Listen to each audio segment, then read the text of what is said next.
Hello and welcome to the Channel 1 Newsroom from our studios at number 5 Ola Hansen Lane at Tesano in Accra. I am Umaru Sanda Amadou. Coming up. Traditional leaders in Gamashi urge government to prioritize youth development in Ghana's national agenda as they mark this year's Homowo festival. We should invest in our youth, emerging leaders, by providing mentorship, opportunities, education, and resources that empower them to take active roles in our community. The future of Ebola depends on next generation, and we must equip them to lead.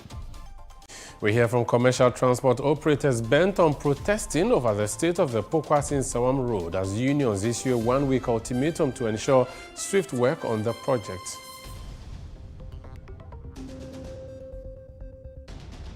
Several vulnerable mothers remain detained in maternal wards after giving birth due to inability to settle their medical bills. Next with liver program na me buy and upon am wakakra and pay Mrs. Odem na tokuku 3 cedi amame anu man na me madu me dey start hospital na catch me say my liver program and me oborian sister no me ko share that me yam so ayela. And later, Naftali Adongo Artinga of Abbey Halperin School in the Northern Region wins City FM and Channel 1 TV's 2025 Literacy Challenge after a fierce competition. And the winner challenge 2025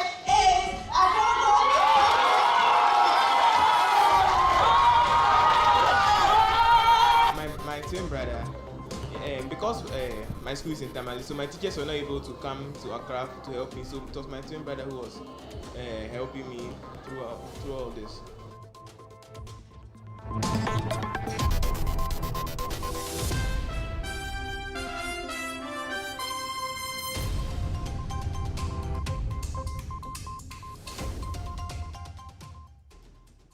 We're grateful that you joined us for the Channel 1 Newsroom on Channel 1 Television. We start off with Galamsey-related matters, and security consultant Richard Kumado says the fight against illegal mining, popularly known as Galamsey, can only be won if the military is allowed to operate without political interference. His remarks follow the recent military helicopter crash that claimed 8 lives and plunged the nation into mourning. More in the following report by Daniel Sakti. Ghana has laid to rest 8 victims of the Adansi helicopter crash in a solemn state burial. But even as the nation grieves, questions persist about the next steps in tackling the illegal mining menace, otherwise known as Galamsey. Speaking on City FM and Channel 1 TV's weekend current affairs program, The Big Issue, security consultant Richard Kumado warned that political interference in security operations continue to undermine efforts to protect communities from the destructive impact of illegal mining. Actions of politicians and political actors have destabilized many communities and many states across the globe. And so we as law enforcement officers, we see civilians and we see politicians to be people who are trying to play hide and seek. If you leave this whole operation in the hands of the military in particular, they would have dealt with it in no time. You create a psychological problem for them when you ask them to go to the field and you are the same people holding their hands. And remember, the military is a government agency. Member of Parliament for Wassa East, Isaac J. Mensah, also contributing to the discussion, added that the country must turn the moment of national grief into a catalyst for ending Galamsey. The unity is there, except that this was the time that it was activated. The Ghanaian sense of unity and the, sympathy was really in display during this situation, and the president gave the directions and he gave leadership, and so this is the right opportunity. It's sadly so that the president is talking about the need to kill, the need to control, the need to ensure that Galamsey is brought to a reasonable control. Is this so that impetus, that motivation is there now, that we don't need to stop, because it seems that there is that unity now. These are Ghanaians and able smart people who were going for this official function. Meanwhile, forensic medical scientist and security intelligence researcher Lawrence Kofi Echampo stressed the need for a multidisciplinary approach in investigating the August 6th helicopter crash, cautioning that the probe must go beyond aviation mechanics. There is the aspect of the psychology in terms of the psychology of the people who were even in the plane, it has to be analyzed. And the one who was even flying the plane, as Prof said. So it is a multifaceted area. Even some aspect of forensic, digital, and cybersecurity also comes in, because the flight was operating using, some technological advancements, which the digital forensic expert comes in. Even some were saying there were calls made from the flight. So digital forensic expert can also decode mobile phone forensics and know who actually, in fact, was actually communicated before this tragedy. Aviation accident investigator Professor Kwesi Ejekum shared similar sentiments. From a purely aviation accident investigator and also a safety consultant, it's always our hope that we don't have an aviation accident. And so what we do going forward, making sure that comprehensively we get to understand the causal and contributory factors to this accident, and then we ensure systemic improvement, okay, and make our operations safe, is going to be the lasting legacy to the memory, especially of the service personnel. President of Humani Africa, Franklin Kujo, on his part, urged the Ghana Armed Forces to prioritize unraveling the truth behind the crash, lamenting what he described as the systemic decline in military assets. Whatever the Armed Forces, whatever council is interested in, they should be interested in just the truth, how this thing happened. No shielding. It will be foolhardy on their part to even entertain such a thought. It shouldn't be something that, Armed Forces, everything. What is secret? Secret about what? People have lost lives, or people will continue losing lives. As I hear, some of the aircraft that are, how do you call it, that old and disused are cannibalized to keep on peppering or tippering the ones that we have. What is this? What is this? I mean, I can't believe in for the life of me that we have an armed forces that is, whose assets are systematically in decline. Former KD MP Ofosu Asamoah has meanwhile also called for the establishment of a national fund to support families of personnel who lose their lives in the line of duty. Instead of establishing, coming out with a fund on each case basis, perhaps in future we could have a fund or an insurance policy to take care of people. Because sometimes we may announce these funds that we have set up a fund, established budget, and years later you see people coming out to say that yes, the fund was established, we never benefited. We don't even know who the managers are. Now, at least 4 people have died in a road accident at Esuboi near Suhum on the Kumasi-Accra Highway. The crash, which occurred on Saturday, August 16, involved a Sprinter bus. Eyewitnesses said the bus was speeding when one of its tires burst, causing the driver to lose control. 17 others sustained varying degrees of injuries and were taken to the Suhum Government Hospital after emergency services arrived about 30 minutes later. Let's stay with the Suhum Road because it's in the middle of the Accra-Kumasi Highway. Now, the Nsawam-Pokwasi stretch has been a subject of controversy for some time now. The government awarded a contract, but appears the execution of same has become a problem. Now, commercial transport operators have issued a 1-week ultimatum, which elapses on Wednesday, to the government to fix the deplorable Pokwasi-Nsawam Road or face a series of protests. The operators, including the Ghana Private Road Transport Union GPRTU of the TUC and the Ghana Road Transport Coordinating Council GRTCC, say the poor condition of the stretch has driven up operational costs through frequent vehicle maintenance, constant spare parts replacement, and shortened vehicle lifespan. The highway has become dust-choked, leaving residents and workers struggling with air pollution. Even more troubling, rains turned the stretch into a flood zone, rendering it virtually impassable for commuters. We've been joined in the studio for a conversation on this matter by Deputy Public Relations Officer of the Ghana Private Road Transport Union, that's GPRTU, Samuel Amwa, to speak more on this particular matter. You're welcome to Channel One Newsroom. Thank you, bro. Talk to me about that particular stretch. You use it often, so it's not from Accra to Kumasi you are necessarily complaining about. You're talking about Pokwasi Amasama. Talk to us about the issue. All right. So thank you very much for having me. And let me use this opportunity to say good evening to you and your viewers at home.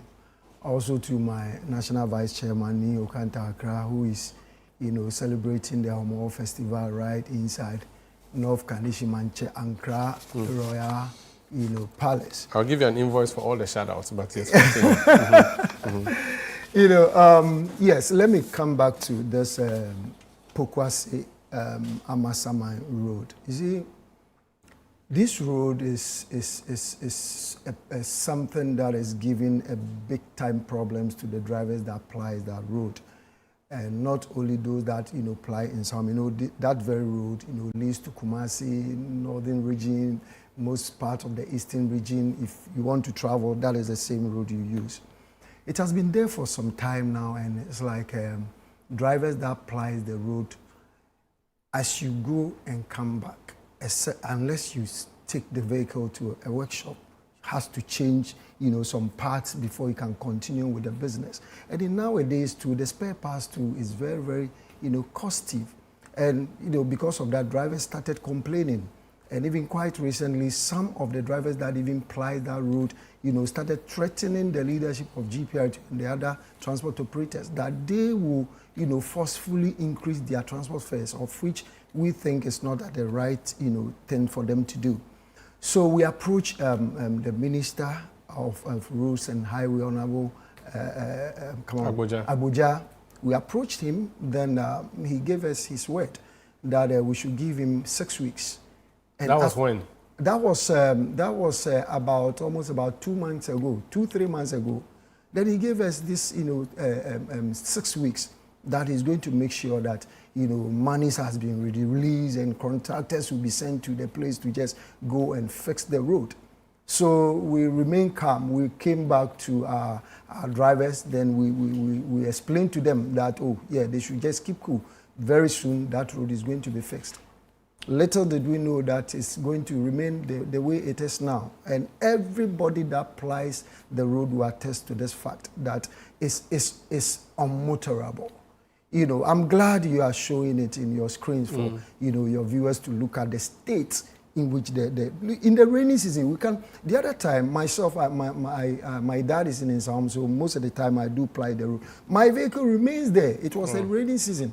And, I remained before a mechanic came, out to come and fix the vehicle for me. So we find out that, no, if we don't act, then it means that we are going to, go through the same, challenges that we are going through. So you've said to the government that they should do something by Wednesday, otherwise you're going to park your vehicles and block the road. That's correct. What is we are not going to block the road. As for the road, we will not block the road. So what will you do? We will park our vehicles. We will not work. Okay, nationwide. Okay, then we'll march. Nationwide? Yeah, nationwide. It's not only Accra. But why would a driver in Chuchuliga be bothered about what's happening in Amasama? Oh yes, because it's it's not affecting let me put it this way. You see, GPRTU has its branch all over the 16 regions. Yes, but it is only Amasaman people who are affected. I understand. It's not only Amasaman people who are affected. At West, Kumasi. Yes, Kumasi, Northern, and all that. So it's a nationwide. If I drive from Denu to Joje in the Volta region, if lizard eats pepper, why should a frog be worried? A time will come, you also apply the same road. So it's a solidarity strike. Exactly. GPRTU, you see, we have something that we normally say that when you touch one, you touch all. All right? Today is in some road. So if we are saying that we are going to, allow only those that plies in some to, handle the issue, then what about another time if something happens there? And the leadership is managing the whole GPRTU nationwide. That is why we are saying it's a nationwide strike. So if they come and beg you, the government come to beg you, would you listen? Or there's nothing that will make you stop the planned strike? There is nothing that the only thing that will make us change our mind is to see the contractors going back to the road. That's the only thing that will make you... That is the only thing, because when we approached Honorable Abuja, he gave us his word that he's giving us only 6 weeks, that money has been released. The question is, what's the change?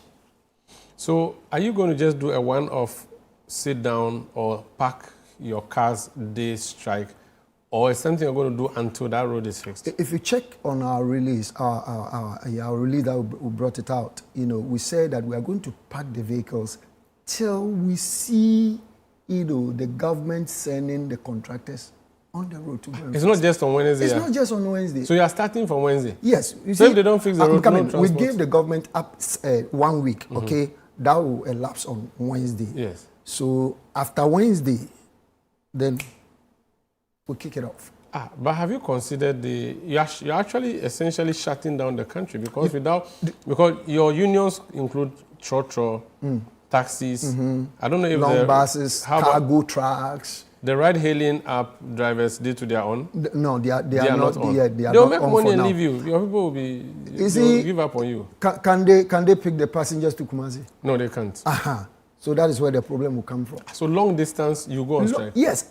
How about is STC? They are different. They are STC is for the government, and But this is a massive thing you are planning to do over a small stretch. Yes. Would you not be using a sledgehammer to kill an ant? No. That's not the case. You see, when we say that we want to just go back and work without the government fixing the road, a time will come. All the vehicles will break down, and no vehicle can even ply the road because now you can't buy spare parts, shock absorbers, spring, and other things. Is it? So we think that it's the time for us to push the government to do the right thing. Before you decided to do what you are doing, have you tried to speak to maybe Parliament and find out if they can intervene for you? Because it's a national issue. Yeah, no, we've not spoken, with the Parliament. All we know is that we approached the road minister and he gave us his word. And I believe that Parliament knows about this, because it's also with the Parliament. So they all know about this. So it's not a matter of going to... everybody knows about this. So you're not doing a demonstration? It's not a demonstration. It's not a demonstration. It's a sit-down strike. Because I spoke to some of your colleagues on radio. They said that you're going to block the road and prevent people from moving. No. And you're going to demonstrate. No. That is not what we are going to do. The road... Already there's a conflict then. Let me clear the air here. We don't own the road, okay? We are not going to block any road. Okay. It's our vehicles. We use our own monies to buy the vehicles. When the vehicles got broken down, we use our monies to fix it. Our vehicles are going to be parked. Okay. Is it the case that they all have to bring their vehicles to Amasama and come and park, or wherever you are, park your car over there? Yeah, wherever you are, you just park the vehicle. Like, let me just remind you of December 6, 2021. When we were talking about some taxes on petroleum products that they should scrap. We decided to sit down. Everybody, anywhere, wherever you are, you just park your vehicle. It's not a matter of you bringing the vehicle to Amasama. No. That's not what we are going to do. Thank you so much for joining us, Sami. Thank you, too. So that's Samuel Amwa. He's Deputy PRO of the Ghana Private Road Transport Union, GPRTU. This is Channel 1 Newsroom on Channel 1 Television. Now, traditional leaders in Gamashi are calling on government to place youth development at the forefront of Ghana's development agenda. This call was made during the 2025 Homowo Festival, a sacred and spirited occasion that celebrates triumph over famine and the blessings of abundance. Channel 1 News' Fauzu Masawudu observed this year's festivities in Gamashi and filed this report.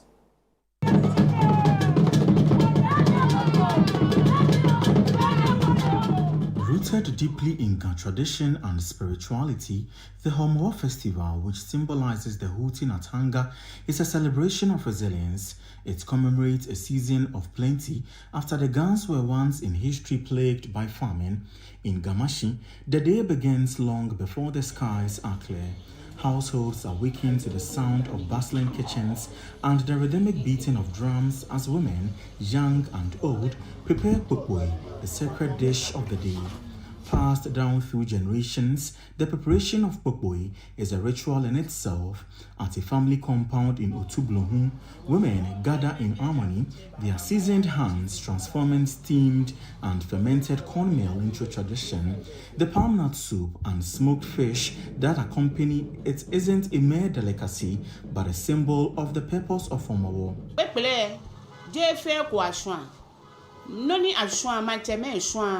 Wele ahoye matema shia na shwan nika me shwan shia jini ashwan ye aho wo ka me ho e ka me ba Equally, I'm a shabby, I'm a short to quickly, a wooden work way. But call Siami not shy about chop equa hammy. Keke, I make food to quickly, a caca make a channel kaya. She a friend, she a get shake. Ni a short about her leku again. She can short to quell and on a year, it can channel kaya. Pokpoi is more than a meal.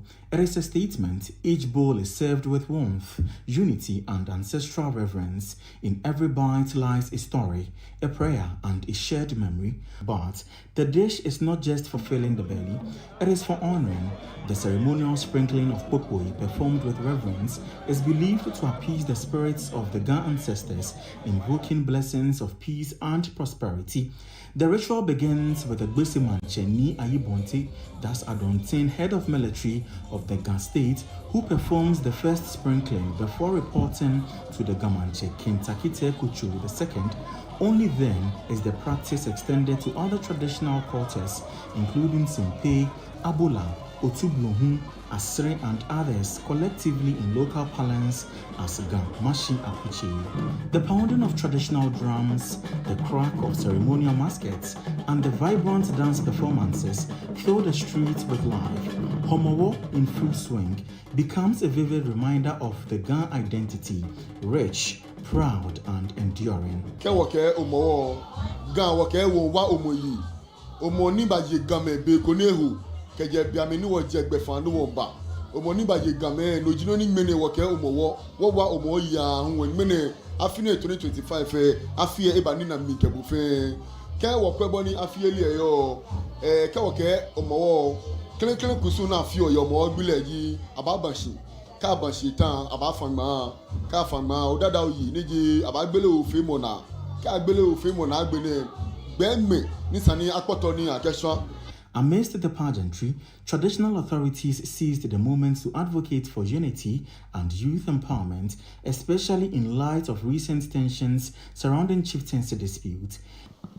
Every individual, regardless of age, gender, or background, should feel empowered to contribute to our community narratives. Together, we can break down barriers and build bridges that unite us.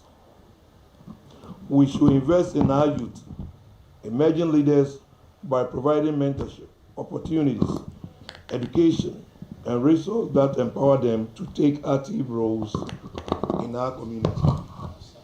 The future of Abola depends on next generation, and we must equip them to lead with integrity and inclusiveness. Work closely with local NGOs, businesses, community, groups of developed programs aimed at social cohesion, conflict resolution, and communal development. The Abola Manche also urged government action against illegal mining, referencing the tragic helicopter crash of August 6, which claimed the lives of 8 Ghanaians. Fight against Galamsey, no one remain 8 perish. No leke will fight against Galamsey. Some of them walk away out. No need to watch you. Baby, whatever. She will back again. The reason why there is a river neighbor about channel of Kabuti on Shomi. Kabuti me azim Ibani Kabaga. A boat me Cape Coast Ibani Kabaga. If you are never about me, can a young show me. You want more potential. A backbone Chimo. And you go to one now, lower jail. No, they can't. You money, Galam save your money. You want your me 8 ne. I mean, yes, say. Now, me amewala, you know. If I want to much as Ghanaians, you will get fight, call you me fee. Allow man to go fee day near Kale. Homowo, however, is not only a cultural milestone, it is an economic lifeline. Local businesses, pubs, food vendors, and artisans see a surge in patronage as revelers flock into Gamashi to partake in the festivities. While the people of Gamashi express gratitude for a fruitful harvest season with the Homowo Festival, authorities believe strongly that the festive season should be a reason to actionalize the Ga development agenda. Reporting for Channel 1 News, Fauzu Masaudu, Jamestown, Accra. And here Here in our studios at number 5, Ola Hansen and at Tessano in Accra, I am Umar Rusandamado. This is Channel 1 Newsroom on Channel 1 Television. Still ahead. Several vulnerable mothers remain detained in maternal wards after giving birth due to inability to settle their medical bills.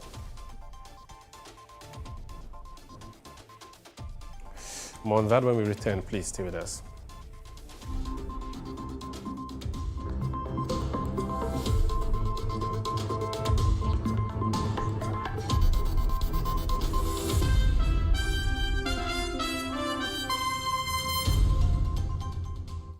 In Ghana, West Africa, the mornings are somewhat, if not for the perfect companion. What a good day to start. Another day.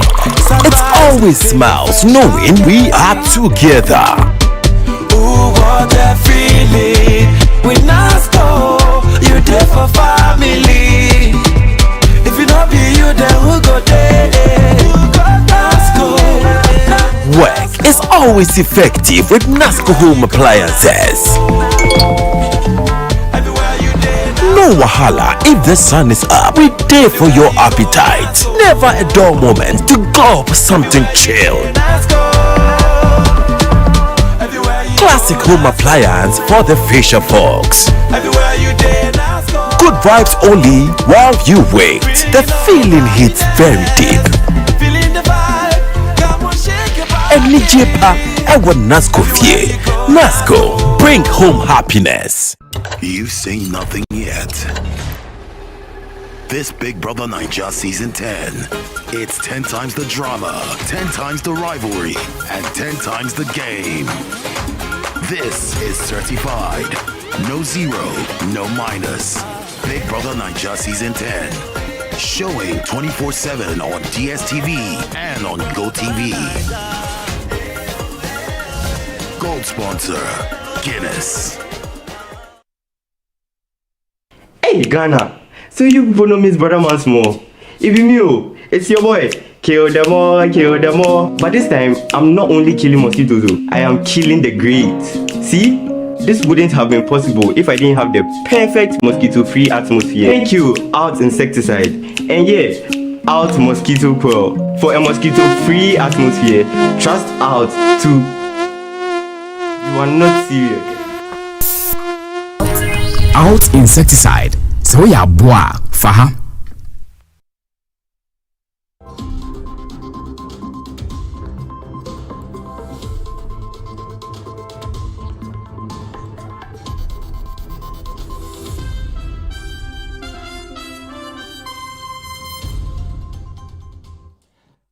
You're welcome back. Now, traders at Circle and Malam are calling on the government to intensify efforts to complete the long-delayed Odona and Malam markets and preschool projects to provide them with a proper and secure space for their businesses and an educational center for their wards.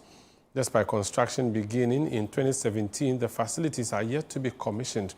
Channel 1 News' Sarah Pia visited the site and filed this report. The Odona Market Redevelopment Project, initiated under the previous administration, was designed to offer a modern and safe trading space for vendors operating in the bustling Circle area. The project also included a preschool aimed at supporting the educational needs of the wards of traders. Although scheduled for completion in September 2024, it remains uncompleted and officially not in use. Traders say the delay is affecting their livelihoods. They are urging the government to accelerate the construction process. In fact, how he papa, Emma Yama Messino cry, baby, be more papa, be more cross with that drinking, baby, or the walk on walk until how they are could be my year, so I slow. We a local government and Cassana or develop until contract and old room ribia, ye 2 saka crow or nodun, no abano and chiana cow. Nti oyeda abanu tua na kawa ansa na we yi ne safety ho ya mencha dem the change of government is by new administration and ho so ho visiting ha by 2 times nti ye besra abanu fofori a by there odene se be so mentam na we pian ye echi na nsesi kakra bi aka bia within 1 month ya otumi sesi ma he me ye be hye besra ban so moye cause market no de nti ama enipa nim no baby e wono yensiesie ho yie ha to siesie ha yie a ebe boa ye pa ebe ma ye dwuma ye di no so ebe tumpon Another major concern is flooding. Traders report that the area becomes inundated whenever the Odo River overflows during heavy rains. A trader who spoke on the condition of anonymity also pointed out the absence of a proper parking space for shoppers and urged authorities to make available a parking area. So why market no car park? I won't be the jump back on the station soon. The whole market be also fatter say on station. Now station be in here until there is a market in the bay. Go by so for Panoso. So to it means you know my level. Until you say someone in the yard market in the bed in the Gina. Until ever seremping for no motion at least no moon per car park. No more firm market no na market into Minchina. A visit to the site showed that while several market sheds have been erected, only a few traders are operating there, likely because the facility hasn't been officially handed over. A section of the site has also been encroached upon with makeshift homes erected by individuals. Notices written on the structures instruct occupants to vacate. Inside the preschool block, much of the structural work appears complete. Windows have been installed, tiles laid, and rooms partitioned. However, the facility's condition is concerning, with windows covered in dust, walls bearing stains, and a lack of necessary furniture and teaching materials, suggesting it's not prepared for occupancy or use. Channel 1 News observed that some individuals have resorted to sleeping in the corridors of the classrooms. Because to be a we do if you are pompe to say around 2 to 3. If you are not bound to upon the same time, obey the aquafano until before so be gauge timer, get it to Saturday. Now I write no aquafan. A similar redevelopment project is underway at Malam Market, which traders claim commenced around the same time as Odona. Notably, traders at Malam Market have already transitioned to the new sheds and are already conducting business operations. On June 18, 2024, then local government minister Ejay Mensah Kosa visited the Malam preschool and rejected the project due to what he described as substandard work. So you were with me, and I'm sure you saw what has been done, and why I was very upset. We think that this work should have come to the end of its life. Unfortunately, the observations that are extremely poor. The ground is in bad shape. It's disappointing, extremely disappointing. To immediately redo virtually everything. The entire thing as it stands is rejected. I don't think that we should let this pass for expenditure using government money. However, Channel 1 News observed notable improvements and a more remodeled facility during its recent visit. You can see they have painted the place. The place is now new. We are expecting them to open very soon. I wish it could have been opened last month, but I don't know why. So we are waiting. And it will be a very good thing if there is this school here.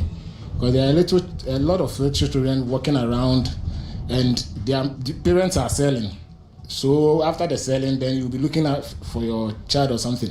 So right now, if there is a school here, I think they can come and leave them at the school, and when they close, they will come for them. Yeah, they are serious thing. Gata and don't be a school. Nasa gata no are there. Unko in so time. Tinkolan beko school crowd was here. Nasa gata no unko. No we be so. So my already some be a school na my idea. Ni beje by problem ne gata no. Because the contractor for the project, Razak Seidu, maintains that construction is complete and the plans are underway to officially hand it over to the Ministry of Local Government. The project is completed and we have written to the consultant who is on the project to write to Ministry to come and take over. So it's not in our position to hand it over to the assembly. It's in the position of the assembly, the local government, to hand it over to the assembly so that they can put it in use. So just waiting on the consultant to do as it is. Local government, I think, was there last week to come and see the improved work, and they are impressed with it already. So they even asked us to write to the consultant so that we can get to them for handing over process. Traders at the Odona and Malam markets are urging the authorities to expedite the construction of market sheds and preschool facilities so they can serve their intended purposes. Reporting for Channel 1 News, I am Sarah Apia. Now, Ghana is no stranger to renting issues, a long-standing burden for tenants who face hefty advance payments and rising rent prices. With a review of the Rent Act currently underway, the National Tenants Union of Ghana has renewed its call for the Rent Control Department to step up efforts to protect tenants from exploitation by landlords and house agents. There's more in the following report. Tenants' complaints about outrageous rent prices and what they see as a lack of support from the Rent Control Department in protecting them against the extortion by landlords and house agents are not new. The National Tenants Union of Ghana, advocating on behalf of tenants, has reiterated its call for the department to fully play its role in protecting tenants from exploitation. Now, rent control all the time is talking about we are settling disputes. But I believe that the law has a room for them to do what is right to prevent the occurrence than to look at curing. I'm thinking that if, for example, they open a vacant document, a book, definitely the issues of agents taking advantage of the landlord will be a thing of the past. However, in an interview with real estate developer and landlord Emmanuel Atu, he said most of his tenants rent within the 3 to 6 months limit under the law, with renewal clauses, although some opt to pay for a year or more. If the tenant comes and he or she wants to rent it for 6 months, so I happen to have a tenant who is renting for every 6 months with a possible renewal for another 6 months. And there's another one who is renting it for a year with another renewal clause for another year. So that's what I mostly do. The Rent Control Department has admitted that there is a gap in the Rent Act and says a review is currently underway to amend the law so that if a landlord demands or receives more than 6 months' rent, it will be an offense. There's nothing in that clause that says that the tenant has no right to pay more than 6 months' rent advance. There's nothing under that clause that requires that the landlord has no right to receive more than the 6 months rent advance. So we realize that there is a gap, which we call lacuna, in the act. Because if the landlord is forbidden from demanding and nothing forbids him from collecting, then people will bypass and then be committing that offense. So in the review that we are doing, we want to amend the act. We want to cap it to a certain level that if you receive or you demand it, you commit an offense. The department also points out its logistical difficulties. Its offices nationwide have only 2 operational vehicles, making it difficult to conduct inspections, assessments, and investigations. They are appealing to governments for resources to boost efficiency. We know we have a logistical problems. I must state that the entire department of 58 offices across the country, we have only 2 moving vehicles. And we are expected under Section 5 to conduct inspections, to conduct an assessment, to investigate people who go contrary to the law. You don't expect an officer to take trotro or take taxi to go and do an inspection, or even to beg a client to transport him or her to a site to do an inspection or to. So there's some of these things can ginger us to do more, even more than we are doing. Alongside this, the Tenants Union has also called on governments to elevate the Rent Control Department into an authority and work towards addressing the housing deficits in the country. Housing is a basic need. It's a necessity. And that of all the good things that the Mama is doing, it is important that he works and acts and ensure that the rent law is reviewed and now the rent control become a rent authority to get more resources and more power to act to protect the tenants. For many Ghanaians, finding a place to rent is a struggle. And when they do, landlords often demand huge advance payments and high prices. The Rent Control Department is urging tenants to be bold and demand their rights. Reporting for Channel 1 News, I am Patricia Boateng. Now, several vulnerable mothers remain detained in maternal wards after delivering their babies due to their inability to settle their medical bills. The situation has caused stakeholders to propose a review of Ghana's free maternal health care policy to cover some basic but essential costs. Central Regional Correspondent Akwesi Ado has more in the following report. Here at the labor ward of the Trauma and Specialist Hospital in Winneba, Philippa Asante has remained in detention several weeks after delivering her baby because she is yet to settle her entire medical bills, which have swelled beyond her ability as a result of a liver disease which is also being treated. Pregnancy with liver problem na me de buy. And the phone I am kakra. And no pay Mrs. Odem China Tokuku, 3 CD Mamian Man Madu. When they started hospital near catch and say, my liver problem. And my obolences and me cosia that me so. I am large.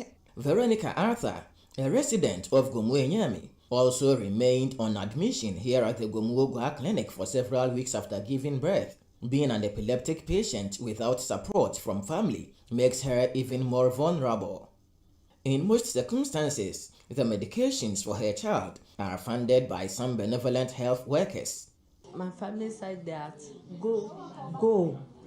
You don't have money to help you. Anything to say, can give me anything. I can take it. Health workers, especially in rural communities in the central region, say they are constantly faced with these situations. Inevitably, they either personally support such patients or mobilize donations from benevolent personalities and organizations to offset the bills. So for clients who want that and they can't get transportation to go, if there's a mutual fund or something little, so in cases where we realize that this person really needs the assistance to be able to activate the card. They find it very difficult to take care of their kids because financially they are not really capable, and then due to that they can't afford a whole lot of good meals, and even drugs that can help them to boost their HB levels, they can't afford it, and when they are coming to give birth, because of this, it leads to postpartum hemorrhage because they are anemic. To ameliorate the plight of these vulnerable mothers, some benevolent organizations who paid a visit to random facilities helped to offset some bills, an act done occasionally. But stakeholders believe a deliberate move by government, such as expanding the free maternal health policy, can wholly address the challenge and make childbirth even more dignifying. For the Channel 1 Newsroom, I am Akwesi Ado, Gomuwe Central Region. Now, commuters along the Chereponi-Wanchiki Road were on Saturday morning left stranded following a heavy downpour. Floodwaters have cut off access, submerging parts of the road and nearby communities, leaving residents in distress. Northeast Regional Correspondent Mohammed Aminu M. Alabira has more in this report. A Saturday morning downpour in the northern part of the country has rendered several roads impassable. One of the worst affected is the Chereponi-Wanchiki stretch in the northeast region, where commuters were left stranded after floodwaters blocked passage. Vehicles, motorbikes, and pedestrians were stuck, unable to continue their journey. Flooding on this road has become an annual occurrence, with repeated appeals to government for an upgrade yet to yield results. Some stranded commuters shared their frustrations with Channel 1 News. From Chereponi to Wanchiki, that is flooded. In fact, motorists and other traders who are going to, today is likely to be Wanchiki Market Day. So you can see that people are struggling to even cross to the market side. How to even assist motor riders to even lift their motor one by one. It can take like 1 or more hours before they can be able to cross. So I think that if government and other philanthropists that can come to our aid to, uplift the face of this road for us, it will be good. It has been happening every year. It's not that this year that it has happened. It has been happening. So we are still appealing that if government can come to our aid and then make sure that this road is put into a proper shape for traders to access Wanchiki market. Yes, as far as Chereponi street is concerned, this is the second most populated market that can boost the local economy. So I think it will be good if government comes to our aid.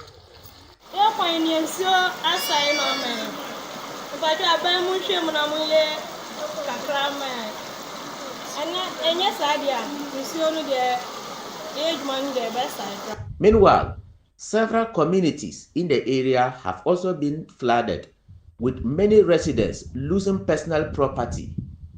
The Chelpune district, one of the most deprived in the region, continues to grapple with poor infrastructure and limited support. Efforts to reach local authorities for comments were unsuccessful. You're watching Channel 1 Newsroom on Channel 1 Television. Still ahead, Naftali Adongwatinga of Abbey Harpering School in the Northern Region wins City FM and Channel 1 TV's 2025 Literacy Challenge after fierce competition. More on that when we return. Please stay with us.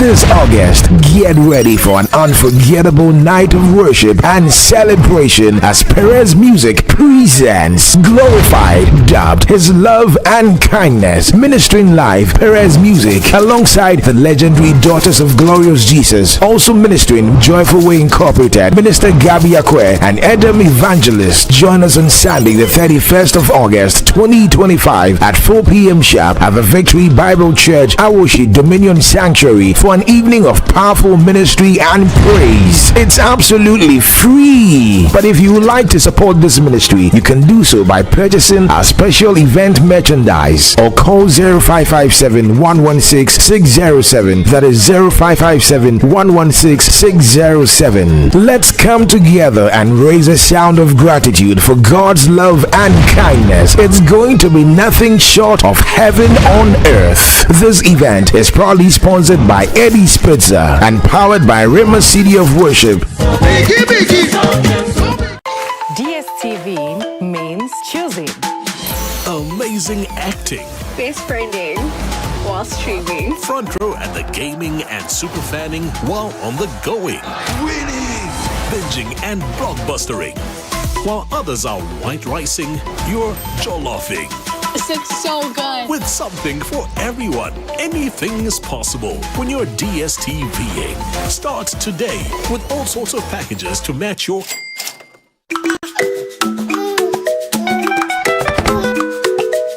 How may I help you today? We'd like to open a bank account.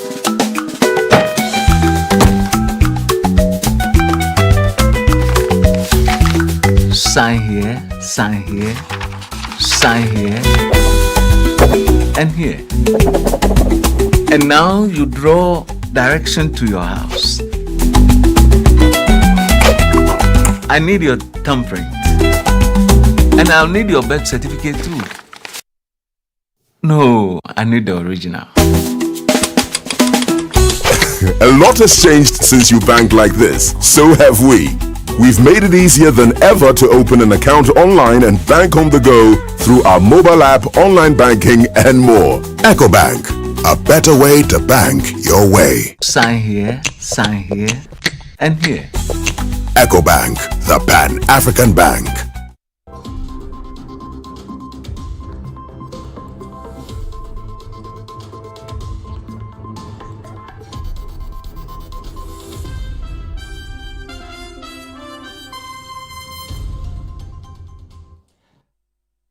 You're welcome back. Now, Ghana struggles to stop the depletion of beach fronts and the destruction of arable farmlands by sand winners, the Dean of Research, Innovation and Consultancy Office at the University of Mines and Technology, Professor Michael Afam, has called for Ghana to rather embrace the use of sand from mine waste rock as a suitable alternative for natural sand for construction to stop the environmental degradation by sand winners.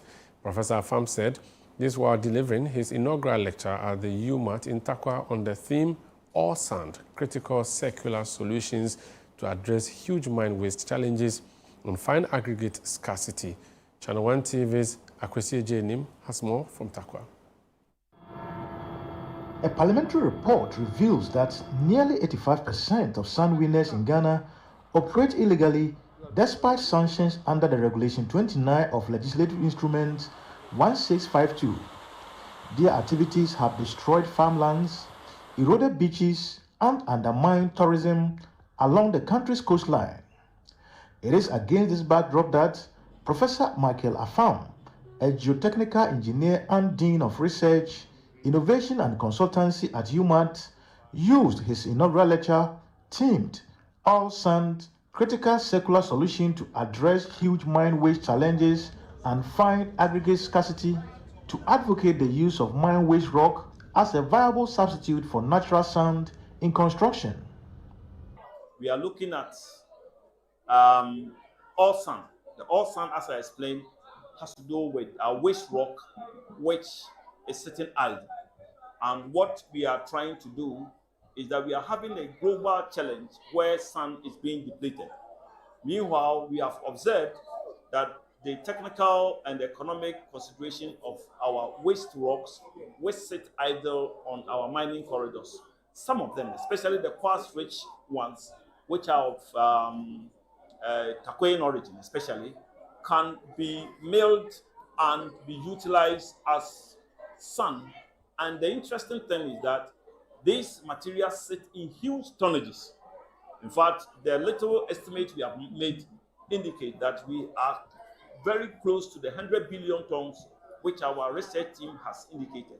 And it means that we can use some of this material for very long time. Professor Afam, whose research focuses on geomechanical applications such as AI-driven rock strength prediction, mine waste optimism for construction, and sustainable engineering solutions, stressed that rapid degradation caused by sand winning demands urgent alternatives.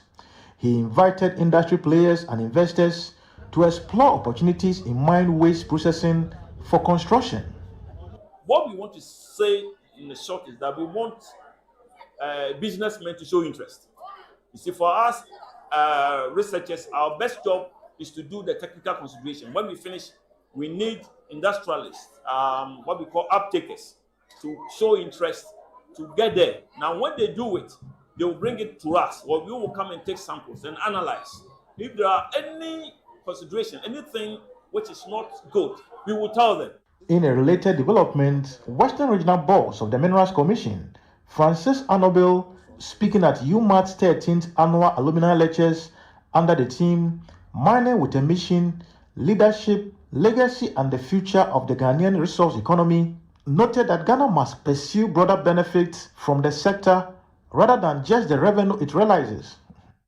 It is time we realize as a country that mining is not just about extracting gold from the ground, but about the future we build above it. In Ghana, our mineral wealth is more than a source of revenue. It is a responsibility, a heritage, and a mission.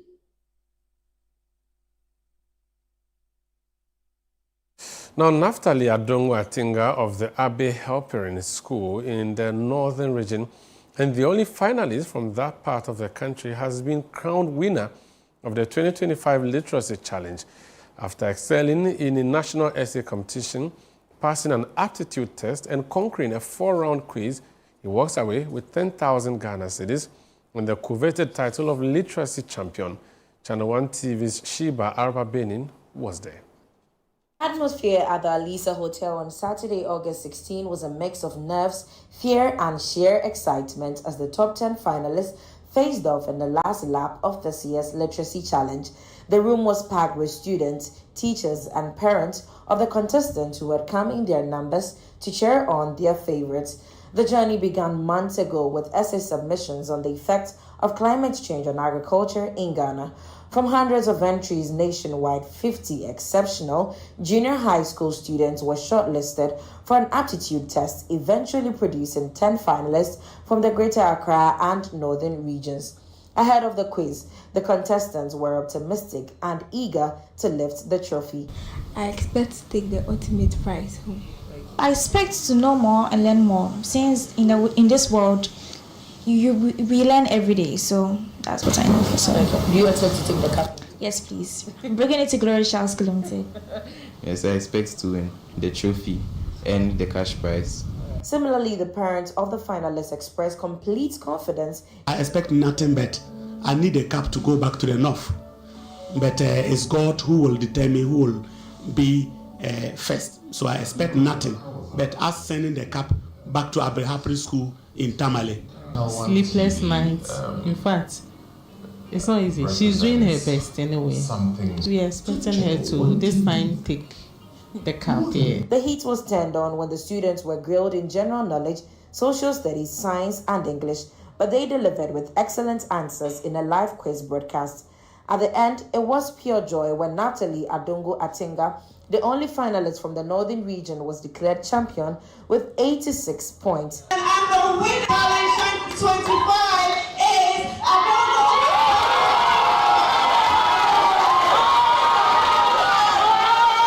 I always use a laptop, and my father bought me some data on a router. So like every day I'll be searching for questions, and the tech science set practicals, I always search for it online and watch it.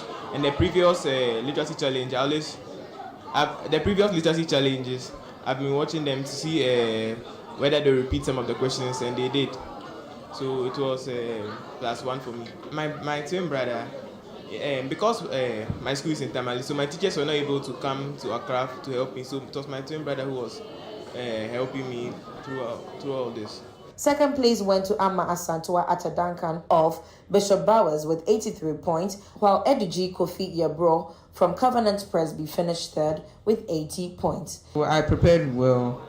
Yeah, I was hoping to take the trophy, but I wanted to win, but then I got the first runner-up, and then I'm so excited because I don't think the gap was too much, but yeah, I'm so excited to be the first runner-up for the Literacy Challenge. The winner of the 2024 edition of the Literacy Challenge, Frederick Loko, was also in attendance and expressed happiness over his school's victory. Feeling was very, very exciting because we actually had 2 people from our school coming here again, which was Aviele and then Eduji. So I was very, very happy for them because since I was able to win last year, I was hoping that they also come and continue the legacy. But so far as one of them had been part of the first 3, I'm very, very happy for that. Head of Programs Production at Channel 1 TV and City FM, Apioko Seyram Ashong Abe, noted getting a winner from the Northern region is a testament of the national impact of the Literacy Challenge. We've had entries from all 16 regions of Ghana, and our winner has come from Tamale in the northern region. It hasn't happened before, and especially since he was the only one from outside the Greater Accra region who made it to the top 10. So it's a big moment for the young people, for the young man himself, for Ghana, because now we're seeing that, look, this challenge is really and truly national. And unfortunately, we think Accra is Ghana, Ghana is Accra, and a lot of the things that we do.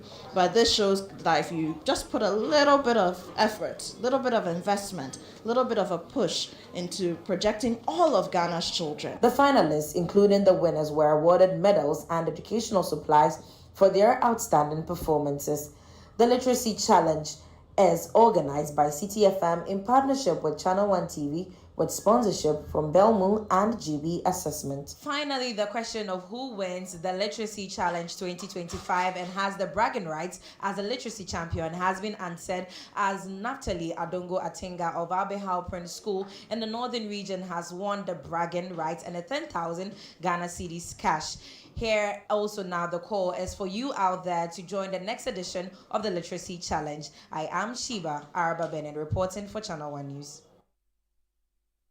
Well, congratulations to Naphtali and all the champions of the Literacy Challenge. And that's how we wrap up on Channel 1 Newsroom today. Do visit our website, channel1news.com, for more information on our top stories and more. Subscribe to Channel 1 TV on YouTube for more exclusive video content from Channel 1 TV.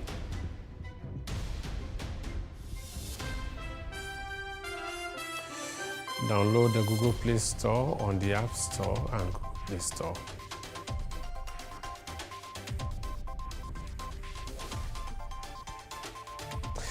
Well, thank you so much for joining us. I am Umaru Sandamadu.